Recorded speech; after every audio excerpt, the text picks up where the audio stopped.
Tak warai ya dadi wong alim. Kempung malam piro? Malam 22. Selikur. 22 selikur. Piro? Yes. Anggap bae Lailatul Qadar ora usah darani ganjil. Sing darani ganjil ya sapa? Aneh-aneh. Lailatul Qadar ya mulai tanggal 1 Ramadan. Malah ulama sedarani mulai ruwah. Iso wis ke ruwah wingi.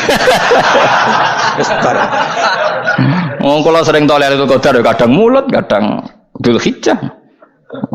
Kula kan jenisnya on time. Kaya wong melarat, dene dhuwit pedak entuk THR. Nah wong marang pangeran ya sawal selo besar ya entuk napa? Lailatul Qadar. Mergo Lailatul Qadar iku malam diturunane Quran. Quran itu turun Ramadan tok apa tau Sawal ya tau? Sawal ya tau, Dzulhijjah tau. Dzulhijjah tau. Bolak-balik al-yauma akmaltu lakum turun to bulan apa? Dzulhijjah. Kowe mari amatir, itu angel terang. Sing darane Lailatul Qadar iku malam diturunne Quran. Quran turune iku piro? Ya macam-macam, ra Ramadan nggih bolak. Lah tapi ana kelas-kelas premium, ana kelas umum, kelas umum wis pokoke Ramadan. Sing ganjil, ganjilnya dipilih salah sitok. Dadi iku pembatasan napa? Nah, Quran dhewe turun coba surat paling terkenal, ayat paling terkenal al-yauma akmaltu lakum turun tanggal piro? Tanggal 9 Arafah Dzulhijjah haji wada. Padahal ta'rif Lailatul Qadar Allah unzila fihil Quran. Ya tapi ilmu ini mari debat biasa. Umume wong ora takoki wong Gus nuzul Quran tanggal piro 17. Lailatul Qadar tanggal 21. Ya jare nuzulul Quran yo pas Lailatul Qadar. Wong-wong lak muni bingung nang wong. Nah aku sih ra bingung. Lha kok ora tau mikir jajal. Nuzulul Quran sing resmi ning kitab-kitab tanggal piro? 17. Lailatul Qadar tanggal. Padahal Lailatul Qadar disifati apa? Malam turune. Quran. Nek ora tau bingung ngono. Wong ana kadang ngirim wong goblok, wong kok ayeme ngono. Ora tau mikir. Aku gumun goblok-goblok. Dadi ana ilmu paradok barang ya tenang, santai. Padahal ya tak bedhek ya nuzul Quran tanggal piro sing resmi cara kitab-kitab. 17 Ramadan. Lailatul Qadar sing resmi 21 nganti 29. Terus Lailatul Qadar iku wulan apa? Wulan diturunkannya Al-Qur'an. Berarti tanggal piro? Bocah dijak pinter kurang. Ya kan inna anzalnahu fi lailatul qadar. Saya tak tahu. Nuzul Quran tanggal piro? 17. Lailatul Qadar. Seliko. Terus Lailatul Qadar itu malam diturunkannya Al-Quran turun tanggal 17. Berarti Lailatul Qadar tanggal ada dik. Ora tau iskal yo gumen mbek wong-wong. Ya kok penak weh. Mulai dadi wong alim loro, Kang ora usah mari iskal. Ngaduk ditung bodho penak.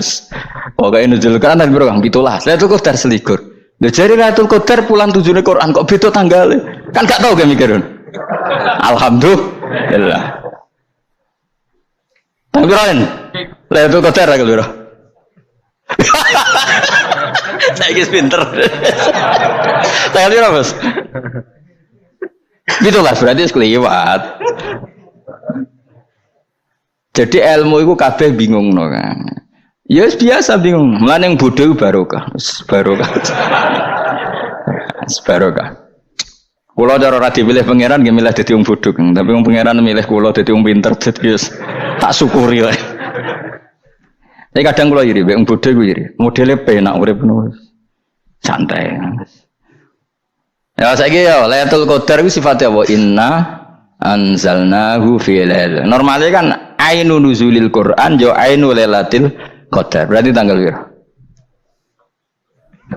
Darawade lagi. Innalillahi wa inna ilaihi raji'un. Kita warai ilmu cara wong alim. Meskipun sampean boleh bantah siji yo kadang keterbatasan ilmu. Nomor loro hasud, bantah kan sebab macam-macam. Hasud. Nomor 3 bantah go kegiatan. Kayak wong kuliah nak agak kritis kan darani ra pinter. Jadi cocoklah ya kudu bantah. Engko khas-khasan cerdas apa? Nomor 4 bantah niku sifate wong wedok. Menang kalah protes. Berarti kowe ora lanang berarti wedok, tukang protes e wedok. Nomor 5 bantah itu berarti dia punya keiskalan tapi enggak bisa keluar dari keiskalan itu. Jadi problem Anda ditimbangkan ke saya, itu ya ora sopan. Problem-problemnya dhewe kok ditimbangkan ke saya. Begini tak terangno. Hukumnya Allah Ta'ala itu ada yang berstatus itu lugu. Lugu itu ya lugu ummi. Karena agama ini memang ummi. Ummi itu lugu. Sehingga agama ini tidak perlu diterangkan. Ketika Abu Hanifah, agama ini ketika datang, itu orang lugu. Lugu itu murni. Murni itu proporsional. Sehingga sifat ummi itu baik. Misalnya saya bilang gini, rungono awas kena keliru. Kalau kamu sholat itu batal kalau makan. Itu ukurannya 1 upo apa 1 piring? 1 upo kan? Itu sudah batal. Terus kalau saya bilang gini, Jong nak ono tamu keimangan, itu 1 piring tak 1 upo. Ndak jawab ya? 1 piring. Orang iso misal, tak keimangan, gue 1 upo. Nah, lalu Anda ditanya gini, lalu definisi makan itu apa? Memasukkan 1 piring ke mulut apa 1 upo ke mulut? Dalam bab sholat 1 upo ke mulut itu makan. Tapi dalam bab hormat tamu itu 1 piring. Setuju ya? Tak warai pinter kayak. Ayo tak warai ya. Wes setuju ya? Wes pinter. Lo jawab wes pinter. Urung. Lailatul Qadar ya kono. Misalnya Lailatul Qadar menjadi super karena ada sesuatu yang super turun yaitu Lailatul Quran. Jadi menjadi super karena yang turun adalah sesuatu yang super dan itu artinya tanggal. Loh, salah nih aku cek. Iku utek tanggal 21 kabeh sing ngaji ning ngene. Oh jelas inna anzalnahu fi lailatul qadar. Hurujuke ning ndi? Quran kan? Wa ma adraka ma lailatul qadar. Lailatul qadri khairum min alfi syahr. Makanya Lailatul Qadar itu ya bisa saja tanggal 1 kemarin sudah kelewat. Mbok entah ini jebulis baris dada atau mungkin Saban. Jadi perdebatan ulama tentang Lailatul Qadar, malah ada wali yang bilang saya tiap hari mendapat Lailatul Qadar. Nah, itu malah ra kelas meneh, malah pusing, malah napa? Pusing.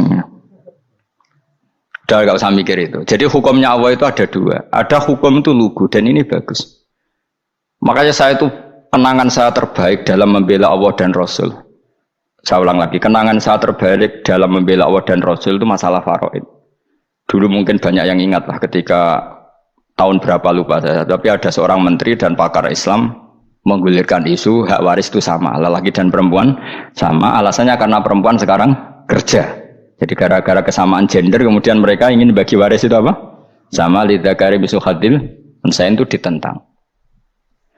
Gerakan itu pernah menguat, termasuk yang bisa dengan tanda kutip bisa menghentikan gerakan itu termasuk itu saya. Yang punya pikiran gitu tak parani, tak tantang begini. Saya bilang gini, Anda ngomong ini itu karena pinter apa karena tren? Tak tanya, ya karena pinter. Saya ini kan orangnya keren, punya kepangkatan jos lah. Ya kepangkatan jos, kepangkatan dunia, mestinya cara pangeran bojos ora ya ora. Cara ukuran dunia itu jos lah.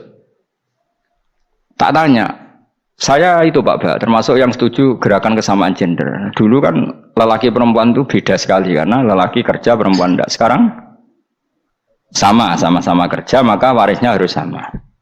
Terus saya tanya gini, lalu penyebab warisan itu kerja apa lelaki? Dia jawab kerja. Dia nggak ngerti kalau ngadepin saya. Saya ini kan orang alim yang biasa belajar mantek. Dia ini roh nak aku ngalim. Sembrono ya jadi ini. Ketika tak tanya gini, lalu misalnya saya punya anak, yang anak saya putri itu direktur BUMN atau direktur bank atau direktur PT besar. Kemudian anak lelaki saya idiot, goblok. Warisannya dikasihkan siapa? Kalau kerja adalah alasan dapat warisan, berarti anak saya perempuan itu yang dapat warisan dong. Anak saya lelaki kan idiot, nggak kerja. Lalu warisan itu berdasar prestasi apa empati? Kalau berdasar prestasi malah Anda ini aneh. Sudah kerja direktur BUMN hanya karena dia kerja, dia dapat warisan karena Anda bilang asbabul irsi adalah kerja. Kalau saya bilang karena empati, saya juga gak fair. Yang kerja juga butuh modal gak saya warisi, tapi yang idiot tak warisi karena warisan berdasar empati. Lalu Anda milih mana? Bingung deh. Sampai dia ikrar, saya belum pernah mendapat perlawanan seperti ini karena Anda ngomong sama orang-orang goblok kata saya. Terus saya bilang, saya ini ngaji Wahab khatam berkali-kali. Anda mungkin baca kitab Wahab itu hanya terjemah. Maka menurut Islam yang menjadi hak waris itu sebabnya zukurah wal unasah, kelelakian menjadi dapat 2 bagian, keperempuanan menjadi 1 bagian, dan itu Islam tidak mau urusan dengan prestasi maupun empati, mujarrodul zukurah dan mujarrodul unusah. Sehingga dengan seperti ini tuh Islam nggak ribet. Coba kalau kamu pakai ilatul hukmi, pakai cara berpikir logika, malah ruwet karena tadi kalau kesamaan gender itu karena perempuan kerja, lalu misalnya yang lelaki idiot misalnya atau pengangguran, warisan kamu kasihkan siapa? Kalau kerja itu menjadi alasan hukum, kamu kasihkan yang perempuan kan? Aneh enggak? Yang sudah kerja malah kamu kasih warisan yang nganggur? Enggak. Berarti berdasar prestasi atau berdasar empati. Kalau kamu dapat warisan idiot dulu dong. Idiot dulu, goblok dulu, kecelakaan dulu, baru dapat warisan karena dapat empati. Yang sudah PNS enggak perlu dapat warisan karena sudah juga ruwet. Fikih seperti ini ruwet enggak? Ruwet. Nah, kata Imam Haromen gurunya Ghazali, agama itu kadang dinuna dinul ajais. Kita ikut yang lugu saja. Allah bilang lelaki dapat 2 bagian dari perempuan, ya lelaki ya yang punya alat kelamin, penis. Perempuan yang punya farji, ya sudah gitu aja, enggak usah ruwet-ruwet. Kenapa begitu? Ya sudah seperti itu. Nanti lama-lama gini kalau diterusin. Ada seorang dokter fikih perempuan. Dia menguasai fikih sholat. Ruhin lanang tapi gak menguasai fikih sholat. Rohnya mau pesolatan misalnya. Lalu yang jadi imam siapa kalau berdasar prestasi? Perempuan dong, karena dia doktoral fikih sholat. Dia menguasai aneh-anehnya sholat. Ghoro ibu masaili sholat dia menguasai. Sementara Ruhin takoi sholat itu apa Ruhin? Pokoknya ini gugus ngadeg terus lugu. Terus ngadeg balik. Apa? Ada mulan. Nak salam ngalerin. Dia tahunya hanya itu dok. Lalu kalau nuruti imam sholat adalah yang terpandai dalam fikih sholat, tentu yang imami perempuan. Tapi agama ini tidak seperti itu. Pokoknya wong lanang imami, wong beda. Jadi makanya kata Imam Haromen, dinuna dinul ajais. Sampai Said Muhammad itu sering ngutip beliau gini kan, Allahumma imanan ka imanil ajais. Ya Allah, semoga iman saya menerima konsep engkau itu ka imanil ajais. Imannya wong wedok-wedok sing lugu. Ajis itu perempuan lugu yang sudah sepuh. Jadi misalnya ngukur anak seneng ya anak kono gedang goreng, ngekei duit, ya lugu saja. Itu bagus. Daripada kamu pakai argumentasi, karena argumentasi ini sebetulnya kelihatan cerdas, tapi ada kebodohan masif. Karena tadi, kalau hak waris kita otak-atik dengan prestasi, maka yang pro empati akan protes. Paham ya? Masa yang sudah kerja dikasih banyak, yang idiot enggak? Tapi kalau berdasar empati juga aneh. Masa dapat warisan harus goblok dulu, harus kecelakaan dulu. Maka Rasulullah pernah ngendikan ketika ditanya, lalu warisan untuk siapa ya Rasulullah? Nabi jawabnya lucu. Fali aula rojulin dzakarin. Jadi Nabi sempat ngendikan kata rojul. Kemudian direvisi dzakarin. Fali aula rojulin dzakarin. Semua ulama ngendikan dzakarin di sini adalah badal. Nabi ngendikan rojulin. Kemudian Nabi ingat kalau rojul itu identik dengan lelaki dewasa. Apa? Kemudian Nabi mengulang lagi dzakarin. Tidak harus dewasa, yang penting lelaki. Jadi meskipun baru lahir, kalau dalam keadaan baru lahir namanya apa? Kan dakarin kan? Belum bisa dikatakan rojul. Paham ya? Nabi ngulang 2 kali. Fali aula rojulin dakarin. Ini penting saya utarakan supaya clear. Jadi agama itu gak usah diotak-atik. Ya itu tadi misalnya imam sholat itu lelaki. Ya sudah lelaki. Lelaki itu apa? Yang punya alat kelamin lelaki. Jangan dibalik ini. Yang dikatakan lelaki itu orang kuat. Jika meskipun perempuan kalau kuat, misalnya perempuan anggota poluan, lelakinya cemen, idiot, maka imamnya perempuan gitu. Karena makna lelaki adalah kuat. Ini keruwetan. Jadi agama itu tidak seperti itu. Nah sekarang kembali ke pilihan. Yang dikatakan pilihan itu orang hebat. Apa yang dipilih? Apa berdasar definisi? Apa berdasar kehendak yang milih? Loh kok mulai do pinter, tumben. Tumben do pinter. Alam raya ini milik Allah. Dan semua di alam raya ini milik Allah. Maka dipilih tidak dipilih itu terserah yang punya apa terserah kita. Apa terserah kriteria, apa terserah definisi. Dalam konteks kita sebagai objek diambil, tentu terserah yang punya. Kemudian Allah bilang, orang-orang itu saya pilih. Nah kalau milihnya Allah berdasar kepunyaan, tentu Allah boleh dong memilih orang yang sebetulnya berstatus dolim. Ya tapi ya tetap dia dolim, tapi ya tetap dipilih. Kenapa ya? Karena Allah yang punya. Saya misalnya orang kaya, boleh nggak punya HP buruk? Boleh kan? Terserah saya. Saya orang kaya, beli HP mahal, medium dan paling buruk, boleh enggak? Boleh saya yang punya. Enggak boleh Gus, dengan orang kaya harus beli HP yang mahal. Yang bilang harus siapa? Nah, kegoblokan kita ini seperti ini. Nak wong sugih HP ini kudu larang. Nak wong alim kudu bojone ayu. Sing kudu darani kudu ayu ku sapa? Nak maji jalan nang dumbu swarga lho kudu iku sing swargane mbam tapi kudu. Nah, kita ini sering berpikir ngatur Tuhan. Nah, Indonesia negara yang mayoritas muslim terus Islam Indonesia kudu dadi sampling Islam seluruh apa? Dunia. Ya ora usah sombong ngono ya keben. Mayoritas juga wonge kakean ngono ae ora perlu GR jadi sampling percontohan Islam internasional ora perlu ngono. Lah misalnya terus dadi contoh misalnya nang Masjid Haram niru Jumatan ning Indonesia berangkat mbek do rokokan. Bariku teki diusep-usepno ning pojok pager. Lah misalnya wong Mekah terus do ngono kabeh karena mencontoh Islam Indonesia. Kacau gak? Ora usah GR ngono biasa wae. Napa? Biasa wae. Terus misalnya mencontoh Islam Indonesia, Indonesia nak ziarah Wali Songo terus tahlilan nunggu nganti setengah jam. Lah terus raudhah dikepung ngono rak macet Mekah Madinah. Mergo agar ziarah Nabi terus lungguh apa? Sak jam. Nah ning wali sak jam ning Nabi 2 jam lah kira-kira gitu. Ya malah nganyak Kanjeng Nabi tuh. Nabi sekaruan afdhalul khalqi mbok dongakno wa maghfir lahu warhamhu. Niku malaikat sak langit misah. Ya Nabi kok dongakno di sepuro. Kowe tapi ya butuh sepuro kan. Enggak boleh doakan Nabi gitu enggak boleh. Wa sholli ala sayyidina Muhammad wa ala alihi enggak boleh pakai ighfir lahu. Masalah kita tahlilan apa alam donga iku terus kamu gunakan. Ya misalnya terjadi percontohan Islam dunia terus Nabi kapundhut ditalkin, nak ditakoki waman rabbuka piye. Terus Nabi warai waman nabiyuka. Mesti Nabi yo pro, lah aku Nabi coba takut. Jadi kita ini sering kumo luhur karena kita mayoritas terus jadi percontohan Ora usah ngono. Paham ya napa? Ndak usah ngono, mayoritas ya mayoritas sae, tapi ora usah GR jadi apa? Percontohan internasional. Mungkin kalau masalah Islam damai ya bagus. Tapi itu kan tidak hanya Indonesia. Di mana-mana yang Islam damai juga banyak dan yang tukaran juga banyak. Toh yang tukaran nggak pernah maklumatkan diri ini percontohan janda. Ya biasa saja. Saya ulang lagi ya.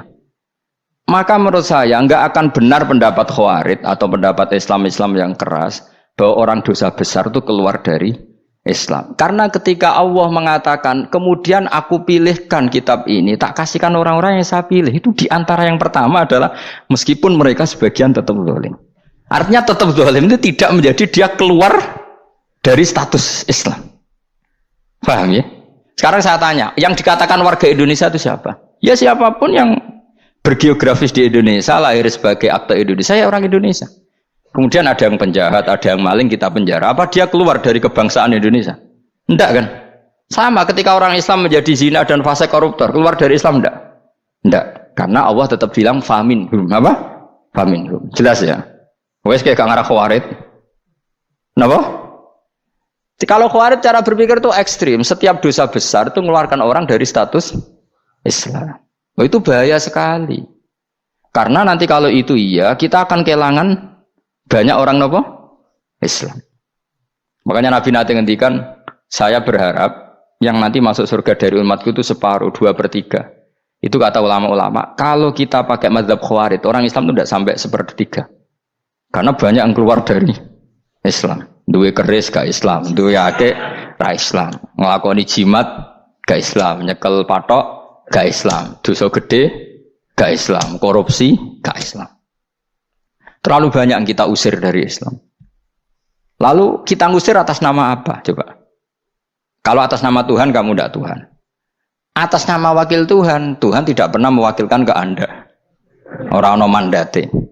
Yang kita tahu dari Quran ya ayat ini, tsumma awrasnal kitabal ladzina astafaina min ibadina. Kemudian kitab ini tak kasihkan orang-orang yang saya pilih, dan orang yang saya pilih itu faminhum zalimul li nafsi. Dan sebagian dari itu adalah orang zalim, dan itu jelas bagian dari itu. Artinya keluar apa masuk? Keluar apa masuk? Masuk. Meskipun ya yang zalim tetap berstatus zalim, kayak warga Indonesia, ini semua warga Indonesia. Paham ya? Yang maling ya tetap warga Indonesia, meskipun ya tetap maling. Jelas ya? Betul nanti. Makanya ahli sunnah itu pendapatnya falam nukafir mu'minan bil wisri. Kita tidak akan mengkafirkan orang mukmin hanya karena melakukan dosa. Kenapa ya? Karena Allah bilang faminhum setengah sangking itu masuk bagian. Dan itu luar biasanya Allah disebut istofaina. Tetap orang-orang apa? Pilihan. Maka ini penting saya utarakan supaya kita ini tidak sok-sokan ya. Terus yang zalimul nafsi pun potensi dimaafkan sama Allah. Asal dia tobat, dan tobat itu sama Allah nggak ada batasnya. Malam yuhur kiri sampai apa? Nafas apa? Terakhir. Dan kadang orang itu sebetulnya nggak niat tobat, cuma ada perilaku tertentu sing dadian Allah itu simpati. Itu juga banyak yang diterima tobatnya Allah. Makanya kata ulama-ulama itu, istighfar itu tidak syarat diampuni. Yang menjadi orang terampuni itu kehendak Allah. Istighfar itu bagian kecil dari syarat-syarat itu. Bisa saja orang tanpa istighfar tapi diampuni Allah.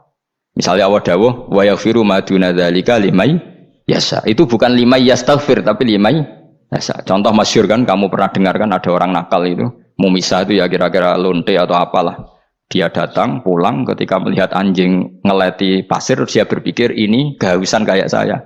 Kemudian dia turun ke sungai memberi minum anjing itu, kemudian Allah memaafkan dia karena itu. Pas itu di semua hadis riwayatnya dia tidak pernah istighfar.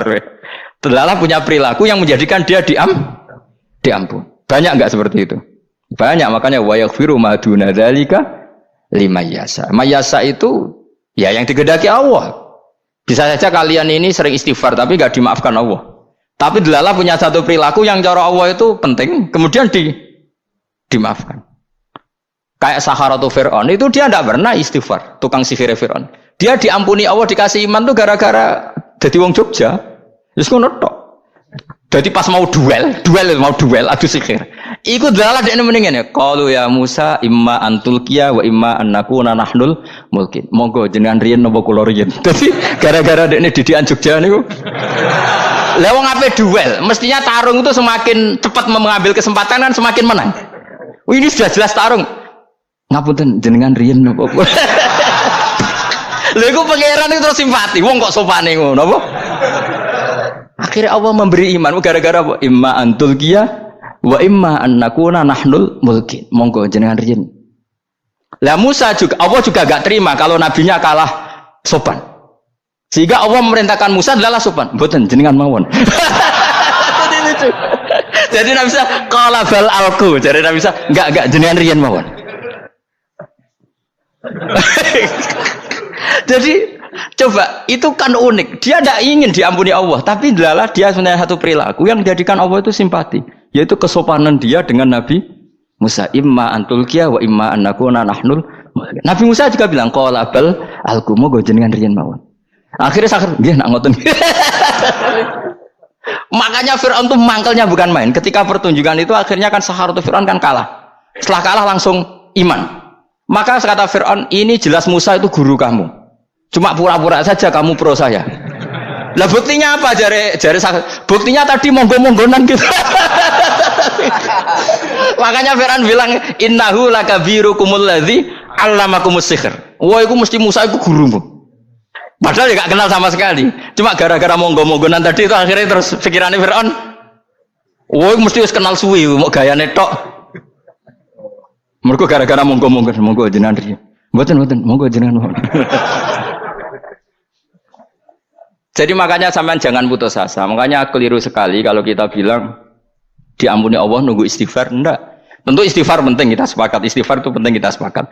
Tapi itu tidak satu cara-caranya Allah untuk orang bisa diampuni. Nabi misalnya ngendikan ana wa kafilul yatim kahateni fil jannah. Coba. Orang sering istighfar sama kafilul yatim, kira-kira surganya cepat mana?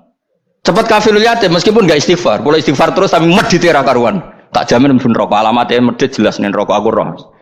Terus jelas.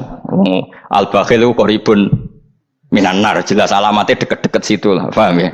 Wis jelas as-sakhi qaribun minallah, qaribun minan nas, baidun minan nar. Nah al-bakhil baidun minallah, baidun minal jannah, qaribun minan nar. Jadi wong medit itu ya deket-deket situ alamatnya sudah jelas deket-deket neraka. Ana wa kafirul yatim kahateni fil. Berapa? Apa semua yang dimaafkan Allah Nabi nyebut syaratnya istighfar? Kebanyakan malah enggak. Orang alim misalnya. Makanya orang alim kalau jarang istighfar kamu enggak usah iri. Orang alim tuh mulang tok, itu langit bumi mintakan ampun. Wa innal alima la astaghfiru lahu man fis samawati wa man fil ard hatta al khitan fil bahr. Orang alim itu otomatis dimintakan maaf oleh langit dan bumi sampai iwak ning laut. Mulane jenenge Gus Pak jangan istighfar. Aku sing istighfar iso akeh sembrono. Langit bumi no. Mulane kula nu jarang istighfar bukan karena saya sombong, memanfaatkan istighfar mereka no. Dan saya yakin itu lebih mandi timbang istighfar saya. Mun koman fis samawati nglebokno Jibril, Mikail. Orang-orang keren, makhluk-makhluk keren. Saya baru cari hadis yang wa innal muta'allim sing ijek belajar, tapi belum ketemu. Nanti kalau ketemu tak kasih tahu apa? Karena hadisnya yang saya baca masih wa innal alim apa? Orang alim, jadi agak ketat. Nah, nanti kalau sudah ketemu wa innal muta'allima, nanti dicari. Tapi pasti palsu kalau ada itu. Karena semua teksnya itu apa? Alim. Atau ya kamu alim dibanding yang di bawahnya. Ya semoga itu masuk apa? Jadi dibanding orang Papua kan harus alim. Saya ulang lagi, ini penting sekali. Jadi latihlah jangan punya gerakan takfiri orang lain dianggap kafir, orang lain dianggap kafir, karena Allah tidak pernah mengusir hambanya. Meskipun apapun salah najiyah, kata Allah tetap faminhum. Apa? Faminhum. Hum itu rujuknya ke yang depan. Jadi termasuk orang-orang yang saya pilih adalah faminhum zalimul li nafsi. Tetap dia di arena itu. Nisbatnya Islam ya tetap di area Islam itu. Meskipun yang ya kayak warga Indonesia coba. Warga Indonesia itu siapa? Yang terlahir di Indonesia dan ber-KTP berkartu keluarga Indonesia sudah. Nanti tentu yang bajingan tetap bajingan, yang koruptor tetap koruptor. Tapi menjadi warga Indonesia terus keluar dari warga Indonesia. Tetap warga Indonesia. Kira-kira seperti itulah analoginya. Tetap istofaina tapi tetap berstatus faminhum zalim. Tapi rujuknya kan tetap faminhum iku setengah saking alladzinas tofaina. Mulane ngaji sing tenanan. Kowe ora usah anut khawarit. Khawarit ku apa ngamukan. Sidik-sidik wong liya salah yo apa-apanan. Lho saya juga mangkel be wong zalim. Semua orang soleh mangkel be wong zalim, tapi ya dihukum saja. Misalnya dalam Islam ada qisas, ada had, ada hadul qadzab, hadus sarika. Ya hukuman ya hukuman saja, tapi hukuman itu tidak bisa menghilangkan status. Ya sama seperti manusia tetap manusia, meskipun apapun dia ya manusia. Ya tadi misalnya manusia itu siapa? Ya manusia itu ya manusia. Terus kamu bikin orang yang standar ideal manusia adalah yang berperilaku baik, yang enggak pernah salah. Kemudian kalau Zaid itu maling berarti tidak manusia. Terus barangnya apa? Ketek. Tidak bisa, makanya kembali lagi dinul aja. Kamu bikin definisi manusia itu tidak usah seangkuh itu. Manusia seperti ini manusia ya sudah, maling ya manusia, orang soleh ya manusia, orang sedengan ya manusia. Lelaki itu apa? Yang punya alat kelamin penis itu lelaki, titik sudah. Sehingga nanti warisannya ya dia lelaki. Sholatnya dia bergaya. Kamu tidak usah bilang gini, lelaki adalah yang cakap memimpin, yang maco, yang kuat. Jika kalau tidak seperti itu namanya perempuan. Terus kamu membolehkan yang seperti ini jadi makmumnya perempuan, imamnya perempuan sing maco. Kacau enggak kalau agama nuruti logika-logika itu? Enggak, jawab aja. Kacau. Lalu lucunya sekarang banyak kecerdasan yang mengarah ke sana. Makanya agama ini jadi kacau karena sudah ada dinul ajais. Agama ini agama ummi. Ya agama ini agama ummi. Kata Allah huwallazi ba'atsa fil ummiyin. Ummiyin itu lugu itu polos. Jadi kalau orang polos misalnya gini, ini apa? Kira-kira kalau jawab orang polos ini, jam. Bagus kan jawab jam. Jam untuk apa? Penunjuk waktu, ya sudah seperti itu. Tapi kalau orang engkek, ini itu apa jam? Itu barang murahan. Bulat kan oleh jawab. Mau numpak mobil carry itu apa? Itu black melaku. Yang mobil itu Alphard. Jadi kacau. Enggak boleh agama dibawa ke sana. Apa? Agama di sana dibawa ke sana. Nah itu madzhabnya ahli sunnah apa?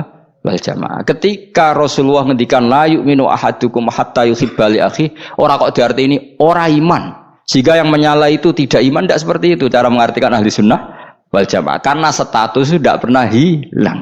Yang hilang hanya kesempurnaannya. Paham ya? Kesempurnaan kita jadi manusia hilang karena kita maling, karena jadi koruptor. Tapi tetap kita manusia. Kesempurnaan kita sebagai orang mukmin hilang kalau kita fasik. Tapi kita tetap mukmin. Paham ya? Makanya setiap hadis gitu kata ahli sunnah la yu'minu imanan kamilan.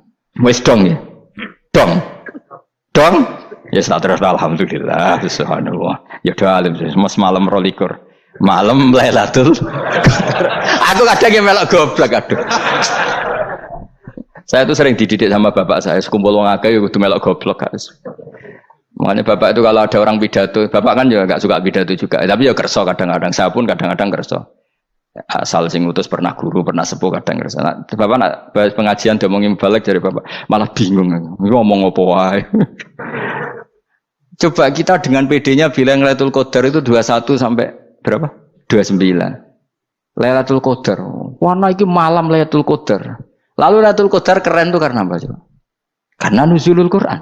Lalu nuzulul Quran tanggal 17. Lalu Lailatul Qadar tanggal berapa? Oh, ada nih. Alhamdulillah. Tapi ini jangan jadi keiskalan yang masif itu sudah difitnah itu. Cara Gus Bak, ya ora cara Gus Bak, cara Quran ngawur gitu. Sembrono. Memang aku tidak pendapat tentang Quran, dan ayatnya seperti itu. Maka yang benar, Lailatul Qadar itu kata ulama-ulama dulu, orang yang beramal soleh, ya itu sudah anggap saja dapat Lailatul Qadar. Ora usah ndelok esuk-esuk ndelok srengenge blerengen ta ora, nek ora blerengen berarti untuk Lailatul Qadar. Jan mendung kan blereng iki.